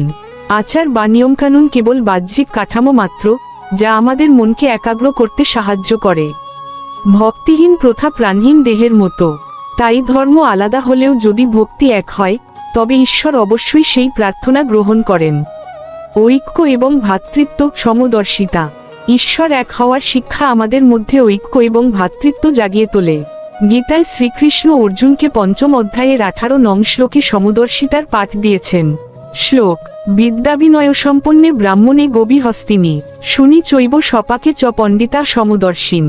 অর্থাৎ, প্রকৃত পণ্ডিত বা জ্ঞানী ব্যক্তি বিদ্যা বিনয় সম্পন্ন ব্রাহ্মণ, গরু, হাতি, কুকুর এবং চণ্ডাল সকলের মধ্যেই সেই একই পরমাত্মাকে দর্শন করেন। এই সমদর্শিতাই প্রকৃত মানবতা। যখন আমরা বুঝতে পারি যে প্রতিটি মানুষের হৃদয় একই পরমাত্মা বাস করছেন, তখন ঘৃণা বা হিংসার কোনো স্থান থাকে না। ধর্ম তখন আর বিভাজনের দেয়াল থাকে না, বরং মিলনের সেতু হয়ে ওঠে। অন্তরের দর্শন ও স্থির বুদ্ধি। ধর্মের প্রকৃত উদ্দেশ্য বুঝতে হলে আমাদের অন্তরের দর্শন প্রয়োজন। কেবল যান্ত্রিকভাবে নিয়ম পালন করলেই ঈশ্বরকে পাওয়া যায় না। ভগবান শ্রীকৃষ্ণ শ্রীমদ্ভগবদ্গীতায় 2য় অধ্যায়ের 41 নং শ্লোকে বলেছেন। শ্লোক: ব্যবসায়াতিকা বুদ্ধি হই কেহ কুরুবিন্দন, বহুশাখা হনন্তাশ্চ বুদ্ধ এও ব্যবসায়ী নাম। অর্থাৎ, যারা আধ্যাত্মিক পথে দৃঢ়প্রতিজ্ঞ, তাদের বুদ্ধি স্থির ও একমুখী। অন্যদিকে যাদের বুদ্ধি স্থির নয়, তাদের চিন্তা অন্তহীন ও বহু শাখায় বিভক্ত। অন্তর্জ্ঞান মানে হল নিজের ভেতরের সেই পরম সত্তাকে চেনা। কেবল বাহ্যিক আচারে আটকে না থেকে অন্তরের দর্শনে ডুব দিলে দেখা যায় যে সব ধর্মের সারকথা আসলে এক এবং অদ্বিতীয় ঈশ্বর। উদার দৃষ্টিভঙ্গি ও ভগবানের বিভূতি। ঈশ্বরকে কেবল একটি নির্দিষ্ট ধর্মে সীমাবদ্ধ না রেখে সমস্ত সৃষ্টির মধ্যে তাকে দেখা উচিত। শ্রীমদ্ভাগবতম এর 11তম স্কন্ধের 2য় অধ্যায়ের 45 নং শ্লোকে বলা হয়েছে। শ্লোক: সর্বভূতেষু যঃ প্রসাদ ভগবদ্ভাবমাত্মন, ভূতানি ভগবত্তাত্মন্যেষ ভাগবতোত্তম। অর্থাৎ, যিনি সমস্ত জীবের মধ্যে ভগবানের উপস্থিতি দেখেন এবং সমস্ত জীবকে ভগবানের মধ্যে অবস্থান করতে দেখেন, তিনিই শ্রেষ্ঠ ভাগবত বা উদার মনের মানুষ। এই দৃষ্টিভঙ্গি আমাদের মানসিক উদারতা ও আধ্যাত্মিক প্রজ্ঞা বিকাশ করে। ঈশ্বর অসীম, আর সেই অসীমকে পাওয়ার পথও অসীম হতে পারে। বিভাজন কাটিয়ে ওঠা ও কর্মযোগ। ধর্মের নামে বিভাজন মানুষের আধ্যাত্মিক পথকে বাধাগ্রস্ত করে। সবশেষে আসে বাস্তব জীবনের প্রয়োগ। গীতায় ভগবান শ্রীকৃষ্ণ তার বিখ্যাত সেই শ্লোকটি 2য় অধ্যায়ের 47 নং শ্লোকে বলেছেন। শ্লোক: কর্মণ্যেবাধিকারস্তে মা ফলেষু কদাচন, মা কর্মফল হেতুর্ভূর্মা তে সঙ্গস্ত কর্মণি।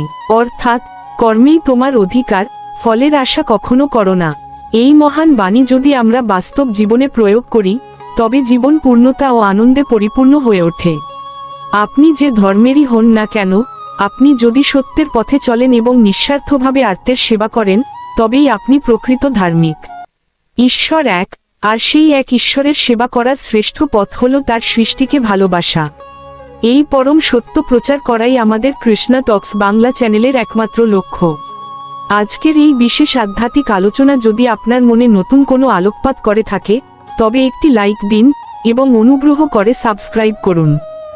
যদি এরকম ধর্মীয় কোন বিষয়ে আপনার আলোচনা শোনার আগ্রহ থাকে, বা আমাদের সনাতন ধর্ম সম্পর্কে কোন জিজ্ঞাসা থাকে, তাহলে দয়া করে কমেন্ট করে জানাতে পারেন। আমরা আপনার জিজ্ঞাসাটিকে শাস্ত্রসম্মতভাবে আলোচনা করার চেষ্টা করব। আর যদি কোন জিজ্ঞাসাও না থাকে তাহলে অন্তত কমেন্টসে লিখুন হরে কৃষ্ণ কিংবা রাধে রাধে। আপনার একটি কমেন্টস আমাকে নতুন ভিডিও বানাতে অনেক বেশি অনুপ্রাণিত করবে। আর তখনই আমাদের এই ক্ষুদ্র প্রচেষ্টা সার্থক হবে। প্রতিদিন রাত 8টায় এই ধরনের পূর্ণাঙ্গ আধ্যাত্মিক আলোচনা শুনতে আমাদের সঙ্গে থাকুন। এই চ্যানেলের আলোচনাগুলি বিনয়ের সঙ্গে আপনাদের সামনে উপস্থাপন করা হয় শ্রী মিলন দেবনাথের তত্ত্বাবধানে।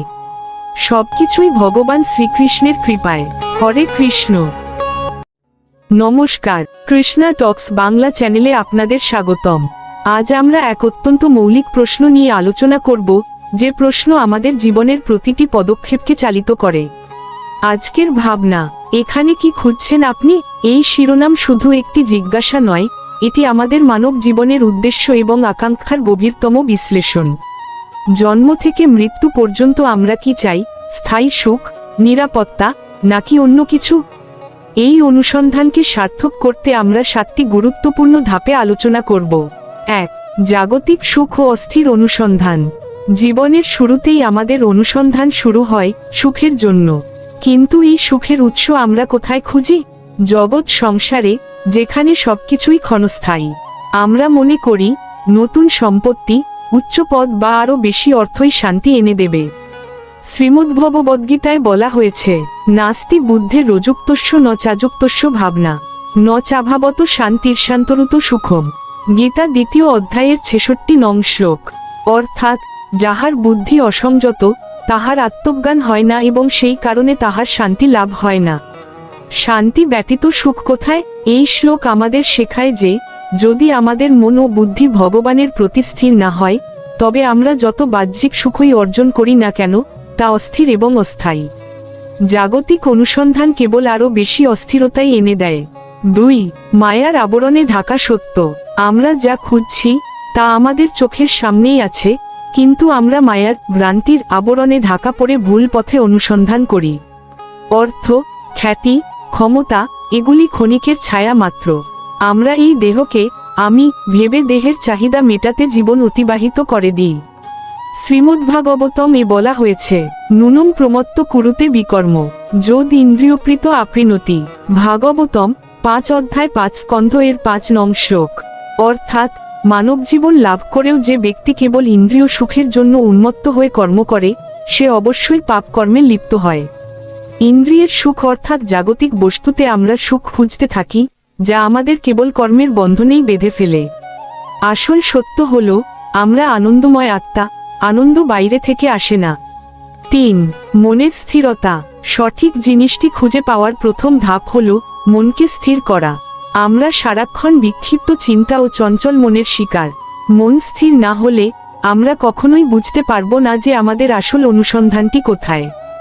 গীতা এই প্রসঙ্গে মনকে ধীরে ধীরে স্থির করার পরামর্শ দেয়। শনৈ শনৈ রূপার্মেদ বুদ্ধা ধৃতি গৃহীত যা আত্মসংস্থং মন কৃতা ন কিঞ্চিৎপি চিন্তেত। গীতা 6ষ্ঠ অধ্যায়ের 25 নং শ্লোক। অর্থাৎ, ধৈর্যশীল বুদ্ধি দ্বারা ধীরে ধীরে সে উপশান্ত হবে। আত্মায় মনকে স্থির করিয়া আর কিছু চিন্তা করিবে না। আমরা কি খুঁজছি তা মনকে স্থির না করে বোঝা অসম্ভব। এই স্থিরতাই আমাদের অন্তরের দিকে চালিত করে। 4. আকাঙ্ক্ষা কেন অসম্পূর্ণ? মানুষের প্রতিটি আকাঙ্ক্ষা অসম্পূর্ণ থাকার কারণ হল, আমরা নিজেদেরকে ভুলভাবে সংজ্ঞায়িত করি। আমরা মনে করি, আমি কর্তা, তাই আমার ইচ্ছামতো ফল পেতেই হবে। কিন্তু এই জগতে সবকিছুই প্রকৃতির গুণের দ্বারা পরিচালিত। ভগবান শ্রীকৃষ্ণ বলেন, অহংকার বিমূঢ়াত্মা কর্তাহং ইতি মন্যতে। গীতা 18তম অধ্যায়ের 59 নং শ্লোক। অর্থাৎ, যাহার মন অহংকারে বিমূঢ়, সে মনে করে যে আমিই কর্তা। এই আমিই কর্তা বা আমিই ভোক্তা, এই ভুল ধারণা আমাদের সব অনুসন্ধানকে অসম্পূর্ণ করে দেয়।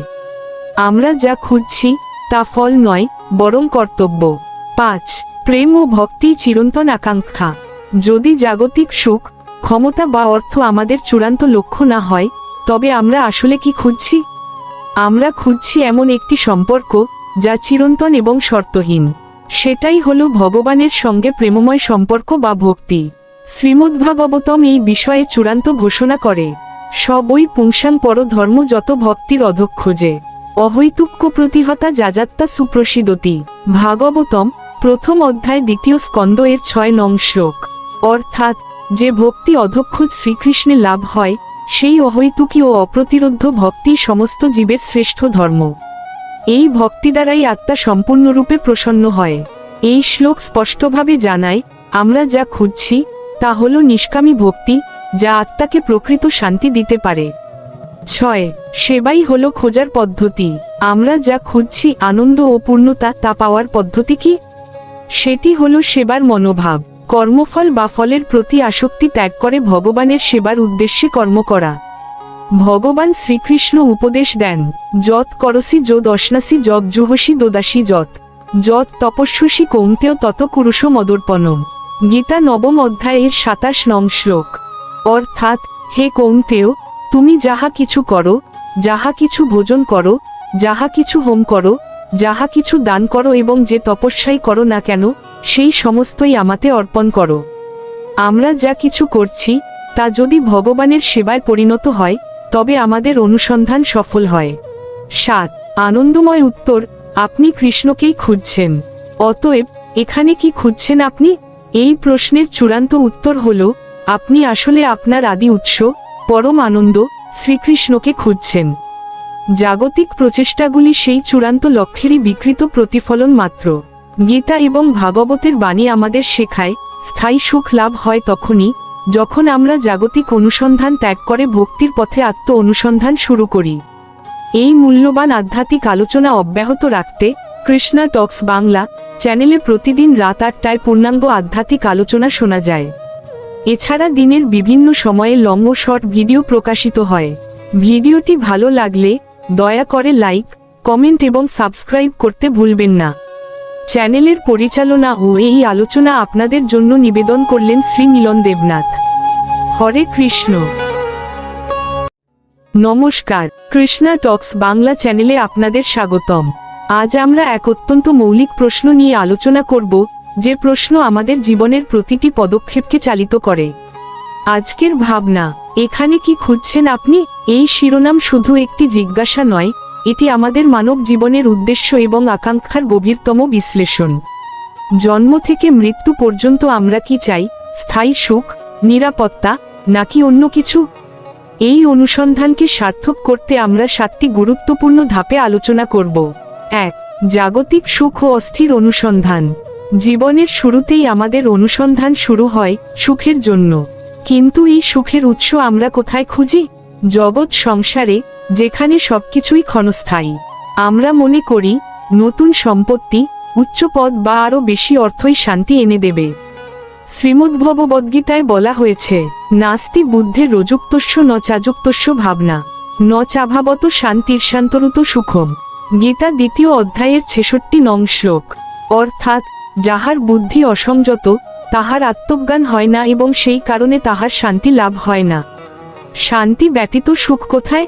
এই শ্লোক আমাদের শেখায় যে, যদি আমাদের মন ও বুদ্ধি ভগবানের প্রতি স্থির না হয় তবে আমরা যত বাহ্যিক সুখই অর্জন করি না কেন তা অস্থির এবং অস্থায়ী।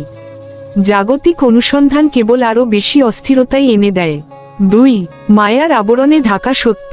আমরা যা খুঁজছি তা আমাদের চোখের সামনেই আছে, কিন্তু আমরা মায়ার ভ্রান্তির আবরণে ঢাকা পড়ে ভুল পথে অনুসন্ধান করি। অর্থ, খ্যাতি, ক্ষমতা, এগুলি ক্ষণিকের ছায়া মাত্র। আমরা এই দেহকে আমি ভেবে দেহের চাহিদা মেটাতে জীবন অতিবাহিত করে দিই। শ্রীমদ্ভাগবতমে বলা হয়েছে, নুনম প্রমত্ত কুরুতে বিকর্ম যোদ ইন্দ্রিয়প্রীত আপৃণতি। ভাগবতম 5 অধ্যায় 5 স্কন্ধ এর 5 নং শ্লোক। অর্থাৎ, মানব জীবন লাভ করেও যে ব্যক্তি কেবল ইন্দ্রিয় সুখের জন্য উন্মত্ত হয়ে কর্ম করে, সে অবশ্যই পাপ কর্মে লিপ্ত হয়। ইন্দ্রিয়ের সুখ অর্থাৎ জাগতিক বস্তুতে আমরা সুখ খুঁজতে থাকি, যা আমাদের কেবল কর্মের বন্ধনেই বেঁধে ফেলে। আসল সত্য হল, আমরা আনন্দময় আত্মা, আনন্দ বাইরে থেকে আসে না। 3 মনের স্থিরতা। সঠিক জিনিসটি খুঁজে পাওয়ার প্রথম ধাপ হল মনকে স্থির করা। আমরা সারাক্ষণ বিক্ষিপ্ত চিন্তা ও চঞ্চল মনের শিকার। মন স্থির না হলে আমরা কখনোই বুঝতে পারবো না যে আমাদের আসল অনুসন্ধানটি কোথায়। গীতা এই প্রসঙ্গে মনকে ধীরে ধীরে স্থির করার পরামর্শ দেয়। শনৈ শনৈ রূপার্মেদ বুদ্ধা ধৃতি গৃহীত যা আত্মসংস্থং মন কৃতা ন কিঞ্চিৎপি চিন্তেত। গীতা 6ষ্ঠ অধ্যায়ের 25 নং শ্লোক। অর্থাৎ, ধৈর্যশীল বুদ্ধি দ্বারা ধীরে ধীরে সে উপশান্ত হবে। আত্মায় মনকে স্থির করিয়া আর কিছু চিন্তা করিবে না। আমরা কি খুঁজছি তা মনকে স্থির না করে বোঝা অসম্ভব। এই স্থিরতাই আমাদের অন্তরের দিকে চালিত করে। 4 আকাঙ্ক্ষা কেন অসম্পূর্ণ? মানুষের প্রতিটি আকাঙ্ক্ষা অসম্পূর্ণ থাকার কারণ হল, আমরা নিজেদেরকে ভুলভাবে সংজ্ঞায়িত করি। আমরা মনে করি, আমি কর্তা, তাই আমার ইচ্ছামতো ফল পেতেই হবে। কিন্তু এই জগতে সবকিছুই প্রকৃতির গুণের দ্বারা পরিচালিত। ভগবান শ্রীকৃষ্ণ বলেন, অহংকার বিমূঢ়াত্মা কর্তাহং ইতি মন্যতে। গীতা 18তম অধ্যায়ের 59 নং শ্লোক। অর্থাৎ যাহার মন অহংকারে বিমূঢ়, সে মনে করে যে আমিই কর্তা, এই আমিই কর্তা বা আমিই ভোক্তা। এই ভুল ধারণা আমাদের সব অনুসন্ধানকে অসম্পূর্ণ করে দেয়। আমরা যা খুঁজছি তা ফল নয়, বরং কর্তব্য। 5. প্রেম ও ভক্তি চিরন্তন আকাঙ্ক্ষা। যদি জাগতিক সুখ, ক্ষমতা বা অর্থ আমাদের চূড়ান্ত লক্ষ্য না হয়, তবে আমরা আসলে কি খুঁজছি? আমরা খুঁজছি এমন একটি সম্পর্ক যা চিরন্তন এবং শর্তহীন। সেটাই হলো ভগবানের সঙ্গে প্রেমময় সম্পর্ক বা ভক্তি। শ্রীমদ্ভাগবতম এই বিষয়ে চূড়ান্ত ঘোষণা করে, সবই পুংসাং পর ধর্ম যত ভক্তির অধক্ষোজে অহৈতুক্য প্রতিহতা যাজাত্তা সুপ্রসিদতি। ভাগবতম 1ম অধ্যায় 2য় স্কন্দ এর 6 নং শ্লোক। অর্থাৎ যে ভক্তি অধক্ষজ শ্রীকৃষ্ণে লাভ হয়, সেই অহৈতুকী ও অপ্রতিরোধ্য ভক্তি সমস্ত জীবের শ্রেষ্ঠ ধর্ম।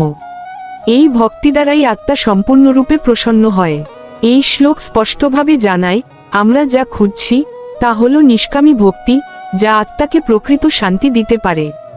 6. সেবাই হলো খোঁজার পদ্ধতি। আমরা যা খুঁজছি আনন্দ ও পূর্ণতা, তা পাওয়ার পদ্ধতি কি? সেটি হলো সেবার মনোভাব। কর্মফল বা ফলের প্রতি আসক্তি ত্যাগ করে ভগবানের সেবার উদ্দেশ্যে কর্ম করা। ভগবান শ্রীকৃষ্ণ উপদেশ দেন, যৎ করসি যদ অশ্নাসি যৎ জুহসি দোদাসি যৎ যৎ তপস্যসি কৌন্তেয় তত কুরুষ মদর্পণম। গীতা 9ম অধ্যায়ের 27 নং শ্লোক। অর্থাৎ হে কৌন্তেয়, তুমি যাহা কিছু করো, যাহা কিছু ভোজন করো, যাহা কিছু হোম করো, যাহা কিছু দান করো এবং যে তপস্যাই করো না কেন, সেই সমস্তই আমাতে অর্পণ করো। আমরা যা কিছু করছি তা যদি ভগবানের সেবায় পরিণত হয়, তবে আমাদের অনুসন্ধান সফল হয়। 7. আনন্দময় উত্তর, আপনি কৃষ্ণকেই খুঁজছেন। অতএব এখানে কি খুঁজছেন আপনি? এই প্রশ্নের চূড়ান্ত উত্তর হল, আপনি আসলে আপনার আদি উৎস, পরম আনন্দ, শ্রীকৃষ্ণকে খুঁজছেন।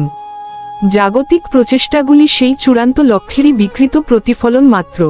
গীতা এবং ভাগবতের বাণী আমাদের শেখায়, স্থায়ী সুখ লাভ হয় তখনই যখন আমরা জাগতিক অনুসন্ধান ত্যাগ করে ভক্তির পথে আত্ম অনুসন্ধান শুরু করি। এই মূল্যবান আধ্যাত্মিক আলোচনা অব্যাহত রাখতে কৃষ্ণা টক্স বাংলা চ্যানেলে প্রতিদিন রাত 8টায় পূর্ণাঙ্গ আধ্যাত্মিক আলোচনা শোনা যায়। এছাড়া দিনের বিভিন্ন সময়ে লং ও শর্ট ভিডিও প্রকাশিত হয়।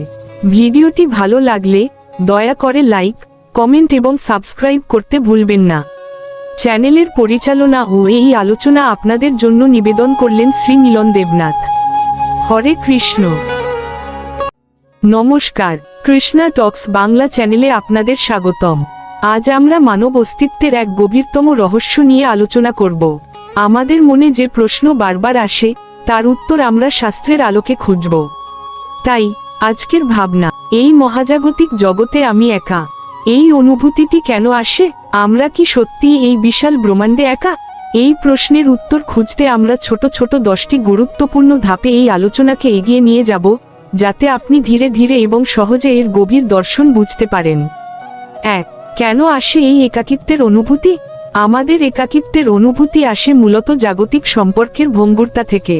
যখন প্রিয়জন দূরে সরে যায় বা জীবন অপ্রত্যাশিত মোড় নেয়, তখন মনে হয় এই বিশাল মহাজাগতিক জগতে আমরা যেন বিচ্ছিন্ন এক দ্বীপ। এটি হলো এক প্রাথমিক মনস্তাত্ত্বিক প্রতিক্রিয়া। এই অনুভূতি আরও তীব্র হয় যখন আমরা দেখি আমাদের চারপাশে সবাই কেবল নিজেদের স্বার্থ নিয়ে ব্যস্ত। এই স্বার্থপরতার ভিড়ে নিজের মূল্যহীনতা বা বিচ্ছিন্নতা অনুভব করা এক স্বাভাবিক মানবিক দুর্বলতা। কিন্তু আধ্যাত্মিকভাবে এই দুর্বলতার উৎস আমাদের অজ্ঞতা। 2. দেহের ভুল পরিচয়, একাকিত্বের মূল কারণ। এই একাকিত্বের মূল কারণ হল আত্মাকে দেহ বলে ভুল করা। আমরা যখন মনে করি যে আমি এই শরীর, তখন এই শরীর যে মুহূর্তে অন্যান্য শরীর থেকে বিচ্ছিন্ন হয়, তখনই একাকিত্ব জন্ম নেয়। উদাহরণস্বরূপ, আমরা যখন কোনো দল থেকে বা চাকরি থেকে অবসর নিই, তখন নিজেদের মূল্যহীন মনে করি, কারণ আমরা নিজেদের পদ বা শরীর হিসেবে চিন্তা করি। শ্রীমদ্ভগবদ্গীতায় এই মৌলিক সত্যটি বলা হয়েছে।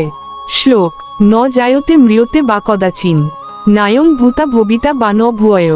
গীতা 2:20। অর্থাৎ আত্মার জন্মও নাই, মৃত্যুও নাই। আত্মা কখনো জন্ম নেয়নি, জন্ম নেবেও না। আমরা যেহেতু অমর আত্মা, তাই আমাদের পরিচয় কোনো ক্ষণস্থায়ী সম্পর্কের ওপর নির্ভর করতে পারে না। আমাদের প্রকৃত স্বরূপ জেনে এই ভুল পরিচয় থেকে বেরিয়ে আসতে হবে। 3. মায়ার প্রভাব, ভ্রমের আবরণ। আমরা এই মহাজাগতিক জগতে নিজেদের একা মনে করি, কারণ এক মহাশক্তি আমাদের চেতনার ওপর ভ্রমের আবরণ তৈরি করে রেখেছে, তা হলো মায়া। এই মাই আমাদের পরম সঙ্গী পরমাত্মা থেকে আলাদা অনুভব করাই। এই মাই আমাদের ভুলভাবে শেখায় যে আনন্দ কেবল ইন্দ্রিয় সুখে বা বৈষয়িক বস্তুতে আছে। ফলে আমরা আসল আনন্দের উৎস অর্থাৎ ভগবান থেকে দূরে সরে যাই। শ্রীমদ্ভগবদ্গীতায় এই মায়াকে দুস্তর বলা হয়েছে।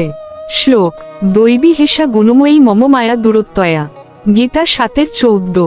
অর্থাৎ এই ত্রিগুণময়ী আমার দৈবী মায়া দুস্তর। এই মাই আমাদেরকে বিশ্বাস করায় যে আমরা একা, যদিও আমরা নই। কিন্তু মায়াকে জয় করা সম্ভব ভগবানের শরণাগতির মাধ্যমে। 4. পরমাত্মা আপনার চিরন্তন সাক্ষী। আপনি এই মহাজাগতিক জগতে কখনোই একা নন, কারণ আপনার হৃদয়ের অভ্যন্তরে পরমাত্মা রূপে স্বয়ং ভগবান সবসময় অবস্থান করেন। তিনি আপনার প্রতিটি চিন্তাভাবনা, প্রতিটি কাজ এবং অনুভূতির নীরব সাক্ষী ও সঙ্গী। তিনি কোনো দূরবর্তী সত্তা নন, বরং আপনার সবচেয়ে নিকটতম বন্ধু। গীতা এই পরমাত্মাকে আপনার সঙ্গী হিসেবে চিহ্নিত করে। শ্লোক: উপদ্রষ্টানুমন্তা চ ভর্তা ভোক্তা মহেশ্বর। পরমাত্মেতি চাপুক্ত দেহেস্মিন পুরুষপর। গীতা 13:23। অর্থাৎ তিনিই উপদ্রষ্টা, সাক্ষী, অনুমন্তা, ভর্তা, ভোক্তা এবং পরমাত্মা। এই দেহে তিনিই পরম পুরুষ।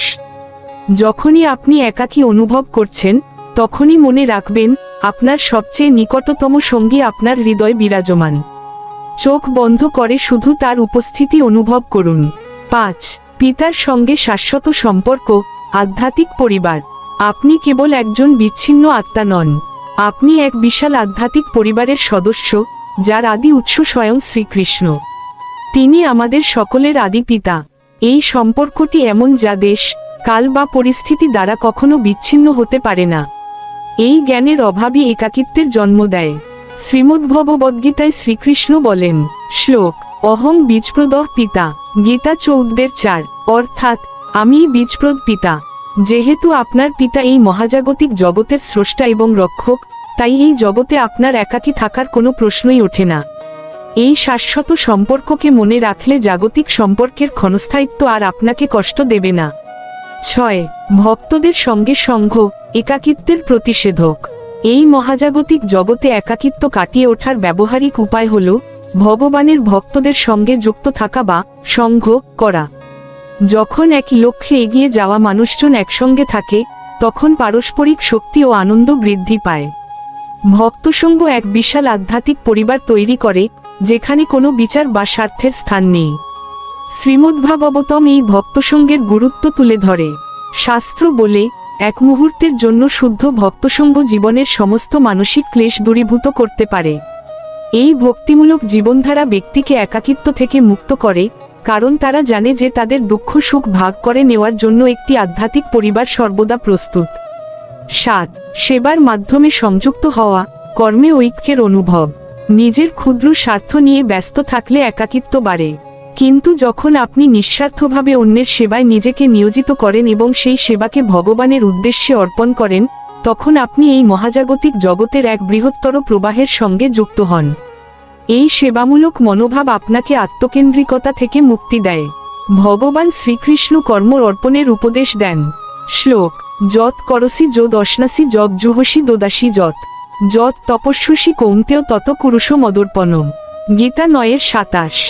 অর্থাৎ তুমি যাহা কিছু করো, সেই সমস্তই আমাতে অর্পণ করো।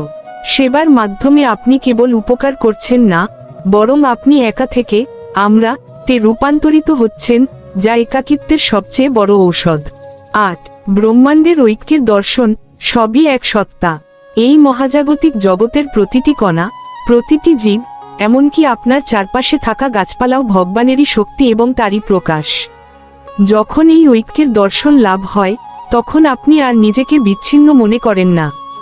আপনি পুরো সৃষ্টিকে আপনার পরিবারের অংশ হিসেবে দেখতে শুরু করেন। গীতা বলে। শ্লোক: যোদ যোদ বিভূতিমৎ সত্যং শ্রীমদ ঊর্জিতম এববা তত্ত্বদেবাগচ্ছ তম মম তেজংশ সম্ভবম। গীতা 10:41। অর্থাৎ ঐশ্বর্যযুক্ত, শ্রীসম্পন্ন অথবা বলশালী যাহা কিছু এই জগতে আছে, সেই সমস্তই তুমি আমার তেজাংশ সম্ভূত বলিয়া জানিবে। আপনি তার অংশ, তাই আপনি একা নন। এই ঐক্যের অনুভূতিই আপনাকে শক্তি ও প্রেরণা দেবে। 9 মানসিক স্থিতাবস্থা, অভ্যন্তরীণ নিরাপত্তা। একাকিত্বের অনুভূতি বাইরে থেকে আসে না, এটি আসে অভ্যন্তরীণ নিরাপত্তার অভাব থেকে। যখন আমরা বুঝতে পারি যে আমাদের আত্মার নিরাপত্তা জাগতিক লাভ ক্ষতির ওপর নির্ভর করে না, তখন মন স্থিতাবস্থায় থাকে এবং একাকিত্ব দূর হয়। এই স্থিতাবস্থা অর্জনের জন্য আমাদেরকে প্রতিনিয়ত মনকে প্রশিক্ষণ দিতে হবে। স্থিতপ্রজ্ঞ ব্যক্তির লক্ষণই হল সুখ দুঃখে সমভাব রাখা। এই অভ্যন্তরীণ স্থিতাবস্থা অর্জন করলে বাইরের জগৎ যেমনই হোক না কেন, আপনি নিজের মধ্যে পরমাত্মার উপস্থিতি অনুভব করে শান্ত থাকতে পারবেন। এই স্থিতাবস্থাই আপনার প্রকৃত সুরক্ষা।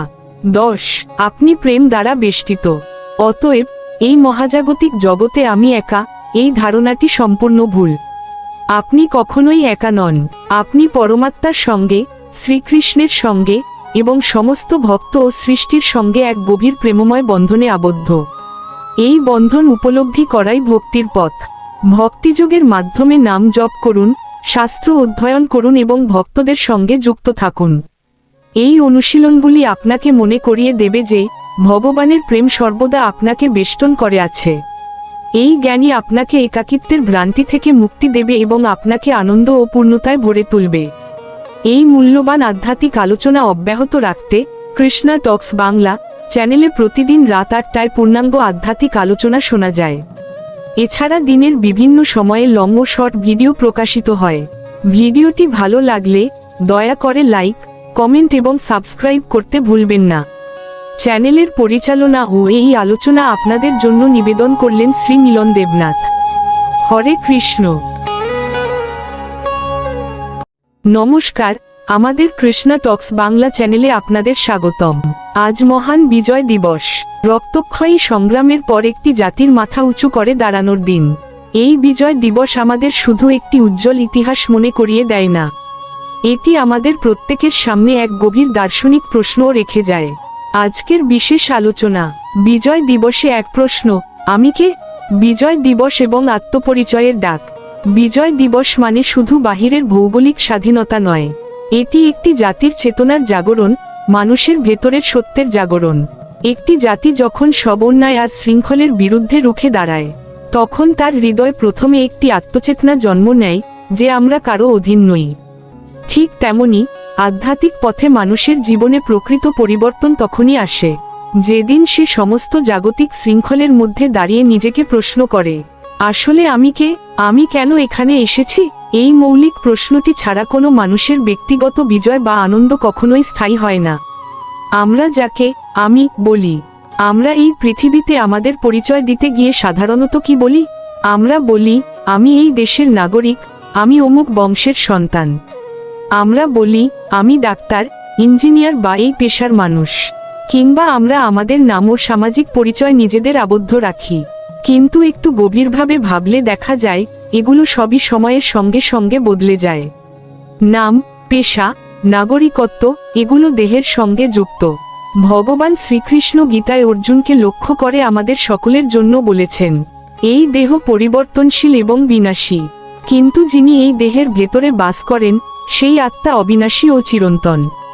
তাহলে প্রশ্নটি আবার করি, আমি কি এই অস্থায়ী রক্তমাংসের দেহ, নাকি এই দেহের ভেতরে থাকা সেই দিব্য চেতনা যার কখনো বিনাশ নেই?